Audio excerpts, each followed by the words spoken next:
C'est-à-dire amener un autre esprit, amener un autre culte, amener quelque chose de différent selon sa volonté. C'est ça que je comprends, mais peut-être que je me trompe. Peut-être que je me trompe. En tout cas, on est arrivé à une période où Dieu se révèle à toutes les nations et il faut faire l'effort d'être patient, que tout le monde puisse découvrir le Shabbat au fur et à mesure. Déjà, il faut l'accepter. Ensuite, chacun avance à son rythme. Donc moi, allumer un feu le jour du Shabbat ou allumer les lumières, etc., j'ai pas l'impression vraiment de pécher, quoi. Donc, je comprends tous ceux qui font ça, parce que moi aussi je le fais, mais je respecte toujours ceux qui n'allument pas de feu, ceux qui n'allument pas la lumière et tout ça, parce que je me dis, ça se trouve, ils ont un niveau de révélation qui n'est pas du tout le mien, et respect. Il n'y a pas de problème pour ça. Mais, dans l'autre sens, aussi, il faut respecter ceux qui découvrent le Shabbat et qui avancent tout doucement, à tâtons. Ils ne respectent pas tout, mais au moins le temps, du vendredi soir au samedi soir, ils se reposent et ils avancent petit à petit. Et moi, j'en fais partie, hein, donc je suis content. Merci Seigneur pour ton Shabbat. Révèle-le-moi toujours plus. Et en attendant, voilà, j'avance à mon rythme. Et pourquoi je prends le briquet? C'est parce que... un petit arbre, souvenir de mon voyage en Israël, l'arbre de vie, voilà, il est mignon, hein? Ouh. Voilà, c'est mignon, c'est tout mignon, c'est tout mignon. Et donc j'ai à cœur d'allumer les bougies là pour ce partage. Merci Seigneur pour les lumières que tu nous apportes dans notre vie. Alléluia. Merci Seigneur. Que ces deux lumières de flamme soient vraiment la symbolique d'une révélation d'intimité entre toi et nous, Seigneur. L'époux et l'épouse. Voilà ce que ça symbolise. Et normalement, ça s'allume à l'entrée du Shabbat. Mais là, je le fais parce que c'est pour partager toutes ces choses. Et donc, c'est un extra, quoi. C'est un extra. Donc, j'espère que vous comprenez ma disposition de cœur. Je fais ces choses pour partager le Shabbat. Mais à mon échelle. Je ne dis pas que j'ai tout compris, tout raison. Non, je le découvre. Maintenant, moi, je suis prêt à partager, et c'est ça aussi, l'amour de la vérité, c'est exposer les choses qu'on a comprises, puis écouter les autres aussi, qui eux ont compris des choses. Et après, on met ça en prière, et puis Dieu révèle. Donc, normalement, les bougies, c'est pour accueillir le Shabbat, l'Esprit de Dieu, encore plus. On l'accueille tous les jours, tout le temps, en permanence, tout le temps. Mais, il a donné un temps fixe, du vendredi soir au samedi soir, et là, en fait, c'est un peu comme s'il nous mettait un peu au défi. Est-ce que tu es prêt à m'accueillir que moi si je viens vraiment? Ou est-ce que tu continues ta vie tout le temps en disant que je suis toujours là? Oui, il est toujours là, mais est-ce qu'à un moment donné, on joue le jeu, entre guillemets, de vraiment l'accueillir, de préparer une table, d'accueillir le Seigneur comme s'il venait vraiment physiquement et manger avec nous et tout ça? Est-ce qu'on le fait vraiment, ça? Eh bien, il nous demande de le faire une fois par semaine, le jour du Shabbat. Et en faisant ça, en acceptant de jouer à ce jeu, quelque part, on peut le voir comme ça, avec un cœur d'enfant, eh ben, il se révèle à nous. C'est ça qui est extraordinaire. Parce que Dieu, vous le savez bien, il se révèle à ceux qui ont un cœur d'enfant. C'est pas un cœur irresponsable, hein, c'est un cœur qui croit simplement. Et croyons à la parole, tout simplement, croyons à la parole, et puis Dieu va nous faire grandir, quoi. Et j'ai à cœur aussi, comme c'est Shabbat, petite kippa. Ah, la kippa, c'est controversé, hein. Alléluia! Je suis content de la mettre. Je suis content de la mettre parce que j'ai appris ce que ça symbolise. Alors bon, le sujet de la kippa est toujours controversé, il y aura toujours plusieurs définitions. Moi, en tout cas, j'avance selon ce que je comprends, ce que Dieu me révèle. Et la kippa, c'est la symbolique, c'est un symbole, oui, qu'il y a Dieu au-dessus de nous. Donc voilà, c'est un signe aussi auquel on reconnaît qu'on est croyant. Dieu aime marquer ses enfants par des signes. Et c'est pour ça d'ailleurs qu'il nous demande de ne pas nous faire tatouer, ne pas nous faire percer, ne pas nous faire marquer autrement que par lui. Et Dieu nous marque au travers des signes qu'il nous donne, comme la kippa, qu'il a révélé d'abord à son peuple, pour ensuite le révéler aux nations. Et c'est là où c'est controversé. Oui, ça ne vient pas de l'écriture, donc c'est sûrement pas de Dieu et tout ça. Mais il y a plusieurs niveaux de compréhension, et ça on en reparlera parce que c'est un sujet vraiment très très très intéressant qui est de observer les commandements. Oui, mais lesquels? Est-ce que c'est que l'écriture, ou est-ce que c'est ceux du peuple, ou est-ce que c'est les deux? Bien sûr c'est les deux, mais il faut comprendre pourquoi, et tout cela mérite de s'y attarder. Et moi j'ai compris qu'en fait on peut observer les deux, et si toutefois les commandements du peuple n'annulent pas l'écriture. Hein. L'écriture c'est notre base, c'est sur ça que la tradition, dans le bon sens du terme, la coutume du peuple de Dieu, donc Israël, c'est sur l'écriture qu'elle s'est basée et qu'elle en a sorti les déductions, les compréhensions et puis les traditions qui sont bonnes, si toutefois elles ne sont pas perverties par l'ennemi. Et c'est ça le problème. Yeshua, il est venu remettre les choses dans l'ordre au niveau des commandements, au niveau des traditions, pour montrer celles qui sont bonnes et celles qui ne sont pas bonnes. Et il suffit de lire dans les évangiles comment Yeshua respecte les traditions, mais pas celles qui annulent la Torah. Donc on voit qu'il y a un juste équilibre, et puis c'est normal de toute façon, parce que si on veut vraiment comprendre la vérité, on doit avoir une base scripturaire et aussi une base verbale. Comme dans tout, faites-vous une rétrospective de votre vie. Tout ce que vous avez appris, ça a été basé sur l'écriture et sur l'oral. On vous a appris des choses par l'oral. Par exemple, rien que le fait de se rappeler comment on a appris à écrire, voilà, l'écriture. On apprend à écrire par la pratique, on écrit, ok.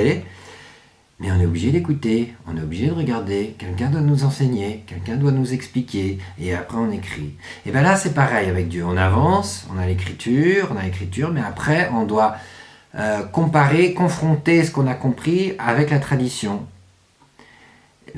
du peuple d'Israël. Et très souvent, ça va ensemble.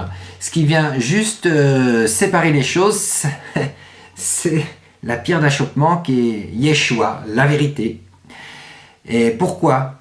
Parce que tout simplement, si on n'a pas l'amour de la vérité, si on n'est pas mort à nous-mêmes, si on cherche un intérêt personnel, la vérité ne peut pas se révéler. Et alors Yeshua ne peut pas être accepté, accueilli dans notre cœur.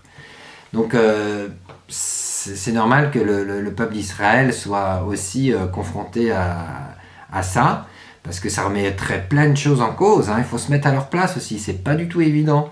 Et il n'y a que Dieu qui peut vraiment révéler Yeshua, le Messie d'Israël, au peuple d'Israël. Et pour l'instant, il ne le fait pas, parce que c'est le plan de Dieu, comme on peut voir en 2 Corinthiens 3, verset 15. Quand ils lisent la Torah, ils ne voient pas le Mashiach encore, parce qu'il leur manque l'évangile. Mais c'est à nous de leur apporter. Et c'est eux qui le refusent, pour l'instant. Mais de plus en plus, il y en a qui l'acceptent, qui l'accueillent, parce qu'ils y voient. Et l'amour de la vérité grandit. Mais c'est sûr que si on leur apporte un Yeshua qui annule la Torah, ça ne va pas être bon. Donc c'est à nous aussi de leur montrer que la Torah confirme parfaitement Yeshua, et inversement, Yeshua confirme parfaitement la Torah, parce que Yeshua, c'est la Torah manifestée dans un corps de chair. Comme ça, la Torah est esprit et vérité, on ne peut rien dire sur ça. C'est pas qu'une simple philosophie, mais c'est des commandements qui se sont manifestés et qui ont montré le péché, mais qui a annulé le péché aussi. Voilà, Dieu montre le péché, donc il peut nous condamner s'il veut, mais dans sa miséricorde, il nous pardonne si là, nous, on veut, c'est-à-dire si on accepte le pardon des péchés. Parce qu'il peut avoir un véritable pardon que si dans les deux sens, les choses se font. Nous, on peut pardonner à quelqu'un, il n'y a pas de problème, et si lui, il ne pardonne pas, tant pis pour lui. Mais si on veut vraiment pardonner, avoir une réconciliation, il faut que les deux veuillent. Si nous on veut pas de Dieu, même s'il propose son message de réconciliation, ça va pas se faire. Hein. Par contre, si on veut de son message de réconciliation, alors là, ça se fait. Voilà. C'est pas du tout de ça que je voulais parler de toute façon. Donc, c'était une petite parenthèse. Et ce dont j'ai à cœur de parler, c'est de Shavuot, qui veut dire semaine au pluriel en hébreu. Et donc, semaine, c'est 7. Donc, dans une semaine, il y a 7 jours. Et les semaines au pluriel, ça parle de 7 semaines. Donc 7 jours fois 7 semaines, ça fait 49. C'est 49 jours de préparation pour le don de la Torah. Et le don de la Torah, c'est le 50e jour. Et le 50e jour veut dire Pentecôte en grec. Pentecoste, Améra, je ne sais plus quoi. Enfin, il faudrait revoir. Hein. Je suis pas grec. Hein. Enfin, un petit peu quand même dans la pensée. Hein, et Dieu me renouvelle. Mais c'est pour montrer le lien. Shavuot, c'est Pentecôte. Pentecôte, c'est Shavuot. Quand on lit dans la Bible Pentecôte, ça veut dire Shavuot. Et c'est une fête purement juive. Et il se trouve que dans le livre des Actes des Apôtres, on parle de la Pentecôte. Dans le chapitre numéro 2, ça commence direct comme ça. Le jour de la Pentecôte, ils étaient tous ensemble dans le même lieu. Voilà. Donc ça veut dire, le jour de Shavuot, les disciples de Yeshua étaient tous ensemble dans le même lieu. Pourquoi ? Pour le don de la Torah. Parce qu'ils avaient l'habitude de faire ça chaque année. Et là, particulièrement, ils l'ont fait avec cette espérance supplémentaire de recevoir le don du Saint-Esprit, comme Yeshua l'a dit en Acte 1, verset 8, « Vous recevrez une puissance, le Saint-Esprit survenant sur vous, et vous serez mes témoins à Jérusalem, dans toute la Judée, dans la Samarie et jusqu'aux extrémités de la terre. » Et c'est pour ça qu'il y a eu le don du parler en langue, c'est parce que on sera amené à aller jusqu'aux extrémités de la terre. Et donc il faut pouvoir parler toutes les langues. Alors bien sûr, il y a le parler en langue, et tout ça, toutes ces choses, d'accord. Hein, ça, c'est le parler en langue qu'on entend souvent dans les églises évangéliques, et il y a beaucoup de dérives. Mais il est quand même véritable si toutefois c'est fait avec un cœur pur, avec une bonne intention, et que le fruit c'est l'esprit de Dieu, la Torah émette, l'évangile de gloire, l'amour du prochain, le fruit de l'esprit, toutes ces choses. Alors si elle parlait en langue en plus, ça veut dire que la personne est bien remplie de l'esprit, et quand elle dit des choses qu'elle ne comprend pas, et c'est en esprit qu'elle dit des choses envers Dieu. Et il y a un passage, on ne va pas y aller pour mieux gérer le temps, mais je l'écris en dessous là, ou quelque part, je ne sais pas où je vais mettre les textes tout de suite, mais c'est au travers du parler en langue que on développe une souplesse d'esprit supplémentaire. Si toutefois ça n'a pas été perverti, et c'est là où il faut faire attention, parce qu'il y a beaucoup de perversion à cause du parler en langue, qui est un don de l'esprit manifeste, audible, visible. Donc tout ce qui est flagrant, le diable le pervertit dès qu'il le peut. Hein. Et c'est ce qui se passe. Mais le parler en langue, c'est un don, hein, c'est un don. Et il y a plusieurs degrés dans le don du parler en langue. Il y a la langue qu'on ne comprend pas, la langue des anges, on va dire. Et il y a la langue... oui, on peut dire ça. Bon, il faudra encore creuser. Et en tout cas, la langue qu'on ne comprend pas que par l'esprit. D'où le don d'interprétation, qui est, à un moment donné, on reçoit un message en même temps qu'on entend le parler en langue. Et ce message, bien sûr, doit être confirmé par Dieu. Et moi, ça m'est arrivé, donc je veux dire, je m'en rappellerai toujours, quand une sœur avait vraiment prié en langue intensément, j'avais vraiment ressenti quelque chose de pas super en fait, mais c'est pas elle, c'est juste le message qui était donné, c'était que ça allait être dur, il va y avoir des épreuves dans la journée, et en effet, dans l'après-midi, on était en périple en Afrique pour répandre l'évangile, et on a eu un contrôle à une frontière et ça s'est pas super bien passé. Et tout de suite, je me suis rappelé que c'était l'avertissement et qu'en fait, il fallait garder le shalom et que ça allait passer, quoi. Hein. Mais je savais qu'il allait avoir quelque chose de dur spirituellement, une attaque de l'ennemi. Et je l'ai vraiment perçu. Waouh! J'ai fait ouh là là, c'est ce qu'elle exprime en langue alors. Ça. Et puis ça s'est manifesté dans l'après-midi. Donc j'en ai pas parlé parce que des fois il y a des messages, on n'ose pas en parler quoi, c'est embêtant. Mais voilà, moi je le sais intimement et puis bon il y a d'autres choses, mais bon c'est pas la peine de tout témoigner là.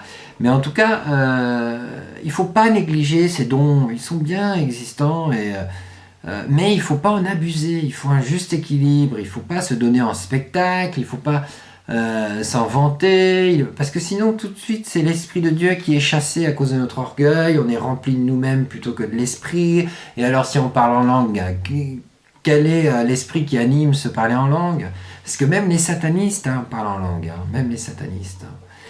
Donc toutes ces choses font que beaucoup sont écœurés du parler en langue, alors qu'en fait c'est un don que Dieu veut donner pour l'édification du corps du Mashiach et puis aussi notre édification personnelle. Parce qu'on doit être édifiés nous-mêmes premièrement pour ensuite édifier les autres. Si nous-mêmes on n'est pas édifiés, ça va être dur d'édifier les autres. Hein. Comme si nous-mêmes, si on n'est pas guéri, on ne pourra pas vraiment guérir les autres. Hein. Bien que ce soit Dieu qui guérisse, mais le canal que Dieu va utiliser doit quand même être suffisamment sanctifié pour pouvoir agir efficacement. Bien que Dieu peut utiliser aussi n'importe qui, n'importe quand, n'importe quoi, comme il veut, parce que c'est Dieu. Mais il y a quand même certains principes à respecter. Après, Dieu se plaît à nous surprendre, à nous prendre à contre-pied, parce qu'il est Dieu, il est comme ça, il est comme ça. C'est aussi ça la marche par l'esprit, il nous donne des directives, mais il faut être sensible à son esprit pour à un moment donné, il faut faire un peu différemment, sans pour autant annuler la Torah. Vous voyez un peu l'équilibre, c'est merveilleux. On a une formation ici-bas sur Terre avant de le rencontrer au royaume qui est merveilleuse quelque part parce qu'il nous apprend à ne plus pécher. Et comme on est encore tous des pécheurs, bien que pardonnés par la justice de Dieu au travers d'Yeshua, on continue encore à pécher, on le sait tous, parce qu'on a nos combats et tout ça. Mais on ne le fait pas exprès, on n'entretient pas ce péché par amour envers le péché. On cherche la sanctification, donc Dieu qui voit notre cœur et il nous pardonne, et quand on chute, il nous le montre, ça nous donne de nous repentir pour éviter d'endurcir notre cœur, car celui qui voit l'appel à la repentance et qu'il rejette, endurcit son cœur, et donc la malédiction arrive. La malédiction, c'est la maladie du cœur premièrement, c'est ça une malédiction, et puis après ça va prendre des proportions inimaginables au bout d'un moment, quoi. Donc, toutes ces choses pour dire quoi? Eh bien, pour dire que les apôtres observaient toutes les fêtes de l'Éternel, et on le voit régulièrement tout au long du livre des Actes, tout au long de l'Évangile, tout au long des lettres de Paul. Ils observaient les fêtes de l'Éternel parce que les fêtes de l'Éternel, c'est les moments où Dieu veut nous bénir. Et Shavuot, c'est vraiment le don de la Torah, et cela nécessite une préparation, d'où les 40 jours de préparation qu'on revoit dans le livre des Actes chapitre 1, après qu'il eut souffert le Mashiach, Yeshua, il leur apparut vivant et leur en donna plusieurs preuves, se montrant à eux pendant 40 jours et parlant des choses qui concernent le royaume de Dieu. Donc ça, ça parle du conte du Homère, le conte du Homère qui est chaque jour le travail sur soi par rapport à un petit programme qu'on retrouve parmi le peuple d'Israël. Et ces 40 jours-là, c'est la préparation pour être prêt dans le cœur, on s'est repenti, on a travaillé certaines midotes, certains traits de caractère, certaines mesures en fait, certaines choses à équilibrer, à recalibrer dans notre vie parce qu'on déborde trop ou pas. Et une fois qu'on est suffisamment préparé pendant 40 jours, on se rapproche du 50e jour et Et c'est pour ça aussi qu'ils étaient réunis là, après les 40 jours d'enseignement, enfin même 43, voire 44, parce qu'il y a eu la mort et la résurrection, donc 3 jours, plus les 40 jours, donc on arrive à 43, 44 jours, faudrait bien recalculer.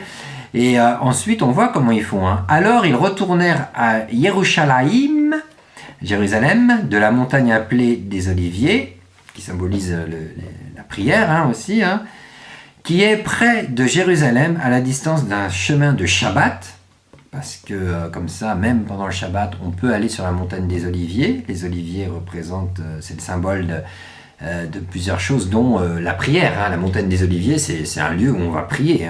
D'ailleurs, c'est ce que Yeshua faisait. Et donc, il est à la distance d'un chemin de Shabbat. C'est intéressant de voir ça. Donc, quand ils furent arrivés, ils montèrent dans la chambre haute où ils se tenaient d'ordinaire. C'était donc les disciples. Tous d'un commun accord persévéraient dans la prière avec les femmes et Marie, mère de Yeshua, et avec les frères de Yeshua. Donc, les femmes sont les bienvenues toujours. Et les femmes peuvent même enseigner, bien entendu. Ça on en reparlera. Parce que j'avais pas bien compris, maintenant j'ai mieux compris. Alors elles peuvent enseigner, bien sûr. Mais il y a quand même certaines conditions qui sont parfaitement compréhensibles, mais il faut revenir dessus parce que c'est tout un principe. C'est magnifique en fait. Plus on découvre les profondeurs de la Torah, plus on se régale. Merci Baruch Hashem. Alléluia. Je suis de plus en plus heureux. Je ne savais pas que le bonheur, c'est l'amour pour Dieu qui ne cesse de grandir. C'est ça. Plus on se réjouit des œuvres, de la gloire de Dieu, de tout ce qu'il fait, de tout ce qu'il nous révèle de lui, plus on découvre le bonheur, parce que c'est lui le bonheur. C'est lui. Et c'est pour ça que y a un commandement qui est « Soyez toujours joyeux ». Il faut toujours être joyeux. Dans le judaïsme, c'est bien connu, les lettres de Paul le disent aussi, mais c'est connu. Soyez toujours joyeux, ça veut dire garder toujours l'esprit en vous. Le Ruach HaKodesh, parce que quand on a le Ruach HaKodesh, on est toujours dans la joie, quand bien même il y aurait des moments de tristesse. Alors, bien sûr, on peut être accablé parce qu'il y a eu un décès, parce qu'il y a quelque chose de dur, donc voilà, on est triste. Mais l'Esprit de Dieu nous remet sur pied relativement rapidement quand même. Il y a toujours des moments d'épreuve, c'est sûr, on ne peut pas être joyeux parfaitement, mais l'Esprit qui est en nous demeure toujours. Donc il y a quand même au fond, même quand ça va pas en surface, au fond il y a une joie, c'est l'Esprit du Seigneur qui fait son œuvre et après cette tristesse s'en va. C'est passager quoi en fait. Et c'est ça, soyez toujours joyeux, soyez toujours en relation avec l'Esprit de Dieu tout le temps. Ne l'attristez pas en vous éloignant de lui, voilà. Ne transgressez pas la Torah en fait, tout simplement, c'est ça. La Torah c'est la volonté de Dieu, on peut le remplacer comme ça, parce que la Torah c'est les lois de Dieu, mais pas que les lois, c'est aussi tout son enseignement, dans lequel il y a des lois, mais c'est son enseignement de vie, donc il y a des histoires, des paraboles, des témoignages, des lois, c'est la Torah quoi. Donc si on rentre là-dedans et qu'on étudie, on respecte, on vit et tout ça, ces choses, l'Esprit de Dieu est avec nous. Mais si on rejette la Torah, malheureusement, comme beaucoup enseignent, on rejette Dieu en fait. Et donc ça donne accès on laisse la place à un autre esprit, qui est l'esprit anti-Mashiach, anti-Christ, anti-Dieu, quoi. Et il sait très bien se servir de la Torah, mais en la pervertissant. Donc, faisons attention à ça. Et si on veut vraiment vivre ce qui est écrit dans le livre des Actes des Apôtres, je pense que on devrait étudier ces choses, les partager ensemble, comme là je fais, mais à plusieurs. Parce que là, aujourd'hui, je suis tout seul. Ma petite femme que j'aime, elle est partie faire du cheval, c'est bien, mais j'ai vraiment à cœur, moi, pour le prochain Shavuot, d'être... j'ai compris, là, en étudiant tout ça, que il faut être réunis à plusieurs, et nous préparer, et puis attendre vraiment le don, quoi. Le don de la Torah. Chaque année, Dieu nous donne des choses au travers de ces rendez-vous. Comme là, il s'est passé quelque chose, même si on ne le voit pas forcément. Quand il nous donne quelque chose, Dieu on ne le voit pas forcément. On peut vivre quelque chose de surnaturel, extraordinaire à témoigner, mais ça peut se faire en douceur, sans même qu'on s'en aperçoive. Mais après, on reconnaît en fonction du fruit de l'esprit. Donc, c'est pour ça, ne rejetons pas le peuple, ses traditions, comme la kippa et toutes ces choses, parce que l'Esprit de Dieu va nous les révéler petit à petit. Et ce n'est pas une obligation, c'est juste une façon de faire. Chacun est libre de suivre ou pas. Moi, je reste ouvert. J'aime bien rester ouvert d'esprit. Quand je vois une tradition se faire, je regarde toujours si elle annule ou pas la Torah. Si elle n'annule pas la Torah, eh ben pourquoi pas. Et mettre une kippa comme ça n'annule pas la Torah.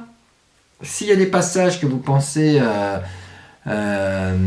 légitimes d'utiliser pour dire que ça annule, je suis prêt à les revoir avec vous parce que on peut mal comprendre la parole aussi. Et moi, j'ai étudié un certain passage des lettres de Paul où on peut comprendre qu'il ne faut pas se couvrir la tête. Il faut remettre dans le contexte. Mais on en reparlera, il y a tellement de choses. Par contre, je suis contre une autre tradition, la tradition des hommes, qui est de se voiler la face, voilà, quand on parle de la Torah. Plutôt que de mettre la kippa, il y en a qui mettent ça. Voilà. Et ils veulent rien écouter. Ça, c'est pas possible. Oui, parce que celui qui ne voit pas n'entend pas. Voilà.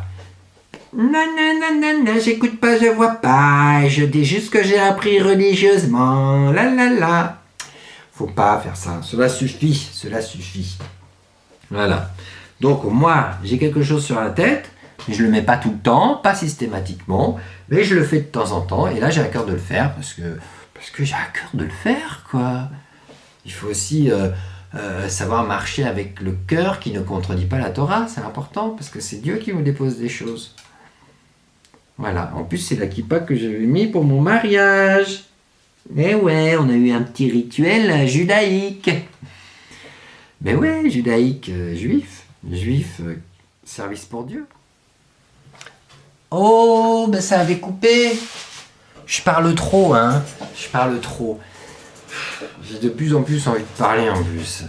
Oh là là, le piège. Ça, c'est le piège aussi. À un moment donné, tu as tellement de choses à dire. Seigneur Dieu. Bon. Bah oui, parce qu'en fait, sur YouTube, j'ai réussi à accéder à plus de 15 minutes par vidéo. Alors, en même temps, c'est un piège, parce que je me dis, maintenant, j'ai tout mon temps. Mais non, c'est pas bien non plus. Il faut que j'apprenne à gérer. Eh bien, merci de prier pour moi, parce que j'ai vraiment besoin de vos prières. Je sais que Dieu se plaît à exaucer les prières qui sont dans sa volonté.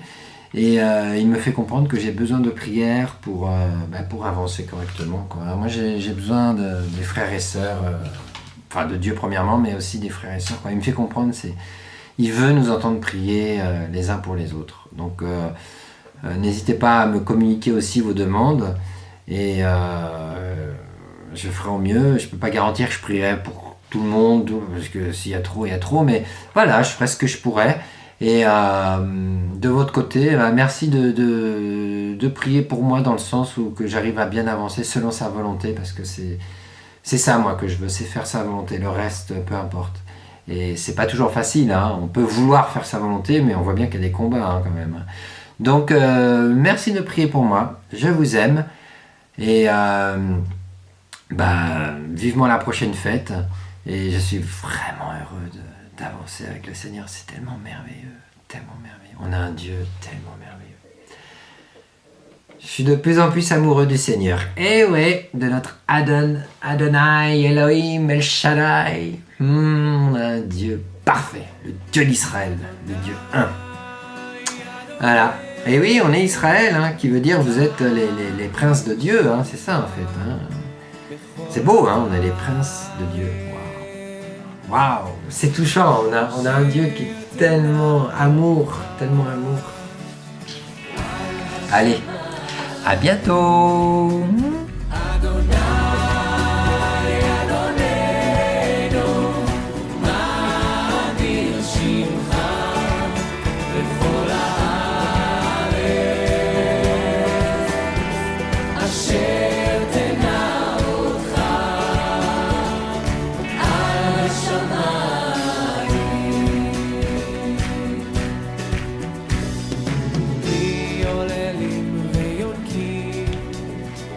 ייסדת